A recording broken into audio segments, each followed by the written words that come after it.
한 제너레이션만의 가장 중요한 선거다라고 불리우는 2018년도 midterm election, 길고 긴 논쟁이 이제 끝이 나고 오늘은 바로 우리 같은 시민들이 주인공입니다. 일리노이 주는 사상 최고 액수의 돈이 들어간 주지사 선거가 이제 오늘 결판이 나게 되고 몇몇 공화당 아성의 지역구 하원에 민주당 후보가 입성을 할 것인가, 이것이 주목거리입니다. 그리고 시카고 쿡카운티에서는 최저임금, 또 시장의 임기 제한, 이런 사항들이 주민 발의안으로 들어가 있습니다. 전국적으로 과연 하원에서 민주당이 다수당을 차지할 수 있을 것인가, 그리고 상원에서 공화당이 수성을 할 수 있을 것인가, 이것이 이제 주목거리입니다. 여러 가지 통계가 나와 있습니다만은 오늘 아침 현재로 대부분의 언론사나 정치평론가들은 까봐야 안다, 이런 상식을 준수하고 있습니다. 2016년도 선거에서 오보로 큰 낭패를 겪은 경험들이 있기 때문입니다. 나타난 숫자들만 보면은 민주당이 유리하다는 근거가 많이 있습니다. 중간 선거치고는 조기 투표가 크게 늘어났고 투표인 등록도 크게 증가했습니다. 그리고 트럼프 대통령의 업무 지지도는 40% 정도에 머물고 있습니다. 또 의회 선거 지지도를 보면은 민주당이 13%는 앞서 있습니다. 그러나 대부분의 현자들은 투표율에 달려있다, 투표인의 열기에 달려있다, 투표인들의 속내가 숨겨져 있을지도 모른다, 이런 안전한 답변을 내놓고 있는 상황입니다. 그래서 오늘은 지금 진행 중인 중간선거의 상황은 어떤 것인지, 또 시카고, 일리노이주의 형편은 어떤 것인지, 우리 한인들의 투표 참여의 질문은 어떤 것들인지 알아보도록 하겠습니다. CNN이 한 질문을 했는데 과연 누가 의회에 다수당이 되어야 하느냐 하는 질문입니다. 민주당이 13% 정도 앞서 있는데 55%가 민주당, 42%가 공화당을 꼽고 있습니다. 이 민주당이 앞선 데는 여성표의 공이 큽니다. 여성들은 62%가 민주당, 35%가 공화당을 지지하고 있습니다. 트럼프 대통령에 대한 지지율 39%로 나와 있습니다. 여성들의 경우에는 트럼프 지지가 31%에 불과하고 반대가 63%로 올라가 있습니다. 트럼프의 그동안의 성차별에 대한 발언, 또 미움에 대한 메시지, 이런 것이 작용한 것으로 보이고 있습니다. 그러나 물론 공화당계 시민들, 또 남부주 백인 근로층의 트럼프 대통령에 대한 지지율은 80%를 항상 상회해 왔습니다. 트럼프 대통령의 분열적인 메시지 이유가 바로 여기에 있다고 볼 수가 있습니다. 일리노이 주 장장 20개월에 걸친 캠페인이 끝이 났는데 주지사 선거로서는 사상 가장 비싼 선거, 또 가장 부정적인 방송 광고, 가장 어글리한 선거로 기록이 되어 있습니다. 투표소들이 이미 6시부터 오픈이 돼서 전 주에 있는 한 10,000개 투표소에서 지금 투표가 진행 중입니다. 일리노이 주, 특히 시카고 구역에 조기 투표가 크게 늘어났습니다. 쿡카운티만 22만 3천 명이 조기 투표를 했는데 이것은 2014년 기록보다 96%나 늘어난 숫자입니다. 이 시카고의 투표인 등록도 금년에 150만 표가 증가했고 1982년 이후 최고를 기록했습니다. 시카고시의 투표율은 평균 49에서 52%인데 금년에는 이것을 크게 상회할 것으로 예상이 되고 있습니다. 이번 선거에는 중요한 국민 발의안들이 들어가 있습니다. 레퍼런덤, 금년도 질문은 의견 진단 차원이고 법적인 강제력이 있는 것들은 아닙니다. 첫째로 플라스틱 스트로를 금지시킬 것인가 하는 질문이 있는데 이미 화이트삭스는 구장 내에서 판매를 중지했습니다. 환경 문제입니다. 그리고 또 한 가지 프로퍼티 텍스를 면제할 것인가 하는 문제인데 시카고에 한 집에서 10년 이상을 살고 소득은 10만 달러 이하인 사람 프로퍼티 텍스를 면제해 줄까, 그런 질문을 하고 있습니다. 일리노이주는 전국에서 두 번째로 비싼 프로퍼티 텍스를 내고 있습니다. 시카고 시장 임기를 4년제로 2번 임기로 제한하는 것이 어떨까 하는 질문도 있습니다. 데일리가에서 부자간에 42년인가를 시장일 역임했었습니다. 미니멈 웨이지, 쿡카운티 최저임금을 2020년까지 $13로 올리는 것이 어떤가 하는 질문이 있습니다. 시카고는 2019년까지 $13로 올리기로 했습니다. 시카고를 비롯한 일리노이 주 전역에 투표소 감독을 위해서 187개 팀이 일리노이 주 검찰에서 지금 현장에 파견이 되어 있습니다. 그 밖에도 각 카운티의 스테이트 어터니들, 또 연방 정부, 각 정당에서 고용한 변호사들이 투표소를 감독하고 있습니다.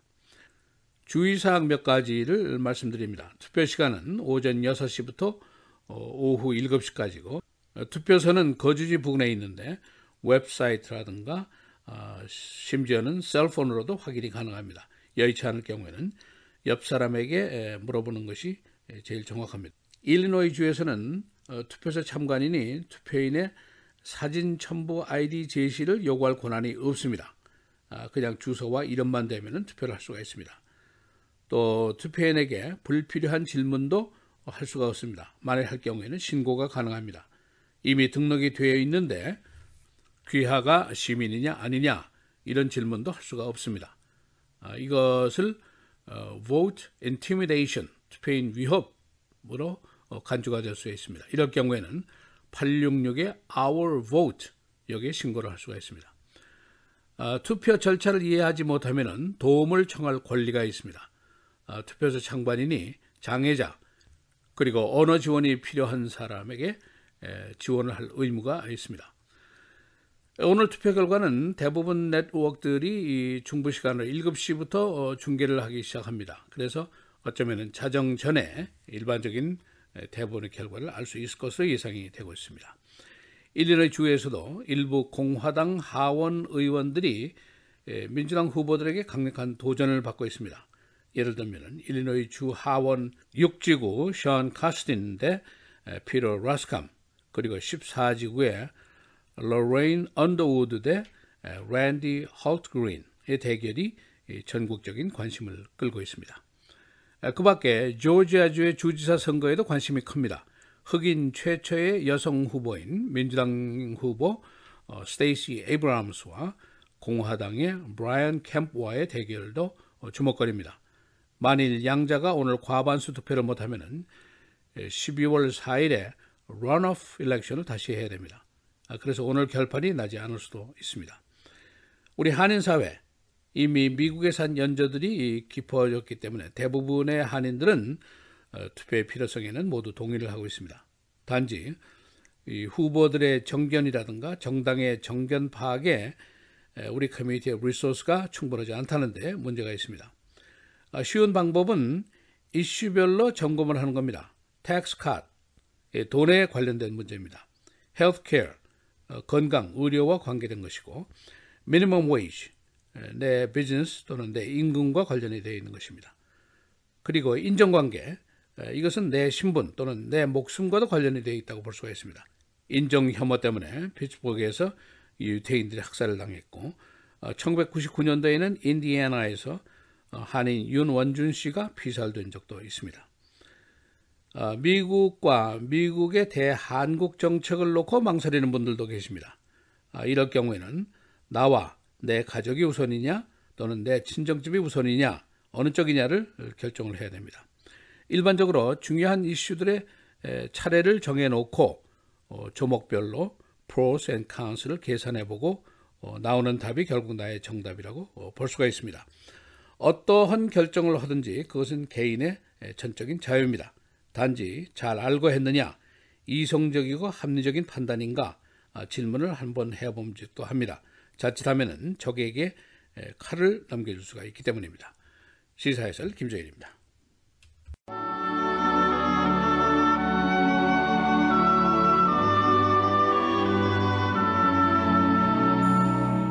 물은 내가 사랑하는 자를 책망하여 징계하노니 그러므로 내가 열심을 내라 회개하라.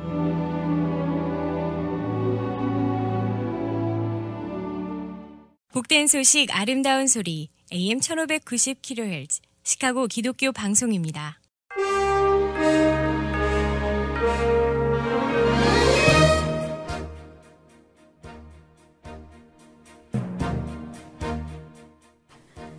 (11월 6일) 화요일 헤드라인 오늘의 주요 뉴스입니다. (2018년) 중간선거 투표가 오늘 미 전역에서 일제히 시작됐습니다. 가장 마지막으로 마감하는 곳은 알래스카로 오늘 밤 12시에 종료됩니다.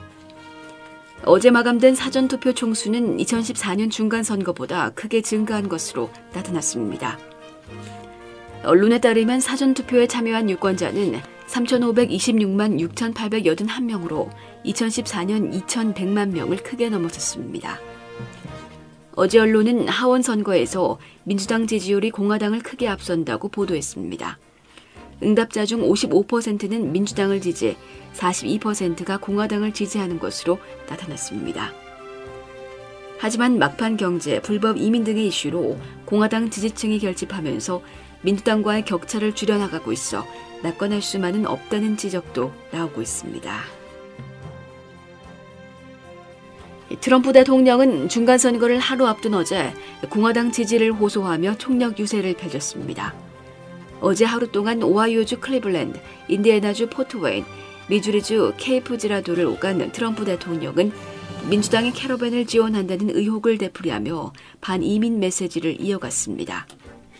그는 클리블랜드 유세에서 2018년 민주당 공약은 사회주의와 국경 개방이라며 불법 체류자들이 우리나라에 몰려들어 지역사회를 압도하고 있다고 말했습니다. 또 자신의 2016년 대선 공약이었던 국경장벽을 거론하며 걱정 말라, 우리는 벽을 쌓고 있다며 가시철조망도 매우 효과적일 것이라고 말했습니다. 미국 해군 소속 정찰기가 어제 흑해상의 국제공역에서 임무 수행 중 러시아 전투기에 의해 위협당하는 일이 또 발생했습니다. 언론은 국방관리 3명과 해군 성명을 이용해 어제 미 해군 소속 정찰기 EP3가 비행 중 갑자기 러시아 수호의 Su-27 전투기가 빠른 속도로 정면에서 다가와 스쳐 지나가는 일이 25분간 발생했다고 보도했습니다. 주미 러시아 대사관은 어제 공식 트위터 계정에 러시아 전투기 조종사는 모든 필요한 안전 절차를 따랐다며 Su-27기는 미군 EU-3 스파 러시아 영공을 침범하는 것을 막으려 했다고 밝혔습니다. 러시아 전투기는 지난 1월과 5월에도 발트해 국제공역에서 미 정찰기에 근접해 위협 비행을 한 적이 있습니다. 올림픽위원회는 어제 여자 대표팀 전 주치의 레리 나사르의 성폭력 추문을 일으킨 미 체조협회에 올림픽 관련 업무 처리 권한을 박탈하고 체조협회를 전면 재개편하도록 했습니다. 세라 허시앤드 올림픽위원회 위원장은 어제 체조협회에 보낸 공개 서한에서 미 체조협회는 더 좋게 개편돼야 한다며 현재의 체조협회는 지금 직면해 있는 도전들을 해결할 수 없다고 말했습니다. 체조협회는 여자 체조 대표팀 선수들에 대한 나사르의 성폭행 추문이 폭로된 후 지도부를 개편했지만 여전히 잘못을 되풀이해왔습니다. 2018년 중간선거가 오늘 오전 6시부터 일리노이주의 만개 투표소에서 시작돼 이 시간 현재 진행되고 있습니다.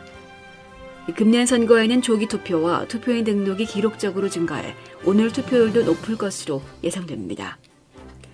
연방 하원의원 선거 중 6지구와 14지구 등 공화당 지역에서 민주당 후보의 도전이 거세 전국적인 관심을 끌고 있습니다. 아마존 제2본부가 시카고 이외의 지역으로 갈 것으로 보도됐습니다. 어제 유력지들은 아마존이 버지니아 달라스 또는 뉴욕으로 갈 것으로 보도했습니다. 시카고는 아마존 제2본부 최종 20개 도시 안에 포함되어 있었습니다. 일리노이주는 아마존에게 본부 설립을 전제로 약 20억 달러의 세금 혜택 등을 제안했었습니다. 락퀸 맥다널 사건 현장 경찰들의 허위 진술 재판이 오는 26일부터 열립니다. 검찰은 허위 진술을 한 혐의로 유죄 판결을 받은 벤다이크와 현장에 함께 있었던 경찰관 3명을 사법방해 혐의 등으로 기소했습니다. 이들은 모두 피살된 맥다널이 칼로 경찰을 위협해 벤다이크이 정당 방위의 수단으로 발포했다고 진술했었습니다. 날씨입니다. 오늘은 오전 한때 비가 내리다 흐린 날씨 이어지겠고 20마일의 안팎의 바람이 강하게 불겠습니다. 낮 최고 49도, 밤 최저 34도. 내일은 오전에 맑은 날씨 보이다 오후에는 구름 많겠고 최저 기온이 20도대로 떨어지겠습니다. 낮 최고 42도, 밤 최저 28도. 목요일은 구름 많겠고 저녁에는 비나 눈이 내리다 밤사이 눈으로 바뀌겠습니다. 낮 최고 41도, 밤 최저 32도. 금요일 오전까지 눈이 내리다 점차 그치겠고 흐린 날씨 이어지겠습니다. 낮 최고 37도, 밤 최저 21도입니다.